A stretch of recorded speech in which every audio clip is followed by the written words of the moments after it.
रामू एक छोटा किसान था। वह गांव में अपनी बूढ़ी मां के साथ रहता था। पिता का साया बचपन में ही उठ गया था और मां ने सिलाई बुनाई करके उसे पाला था।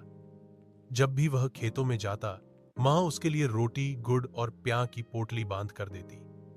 रामू दिन भर काम करता और शाम को लौटकर मां के पैरों में तेल मलता। समय बीता, रामू बड़ा हुआ। मां ने उधार लेकर उसकी शादी करवाई।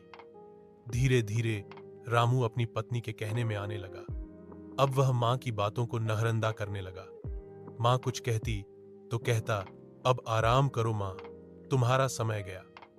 मां चुपचाप सब सहती रही। एक दिन रामू ने मां से कहा, मां, अब तुम हमारे साथ नहीं रह सकती। शहर में मकान छोटा है और तुम्हें गांव में ही रहना होगा। मां के आंखों में आंसू आ गए, लेकिन उसने कुछ नहीं कहा। बस एक पुरानी थैली में 2 जोड़ी कपड़े और अपनी टूटी चप्पलें लेकर दरवाजे से बाहर चली गई। वक्त घुरता गया। शहर में रामू की जिंदगी में सुख था, लेकिन चैन नहीं। एक रात उसकी बेटी ने पूछा, पापा, दादी कहाँ है? रामू कुछ नहीं बोल पाया। उसकी आंखें भर आईं। अगली सुबह वह गांव के लिए निकल पड़ा।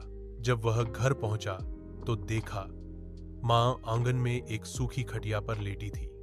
चेहरा झुर्रियों से भरा हुआ था, मगर आंखें वही ममता से भरी। मां ने कांपते हुए हाथों से रामू का चेहरा छुआ और मुस्कुरा दी, तू आ गया बेटा। रामू फूट फूट कर रो पड़ा, मां, मुझे माफ कर दो, मैं तुम्हें कैसे भूल गया। मां ने धीरे से कहा, बेटा, मां कभी नहीं भूलती, चाहे बेटा भूल जाए। उस दिन रामू ने अपनी मां को गले से लगाया और वादा किया, अब वह उसे कभी अकेला नहीं छोड़ेगा।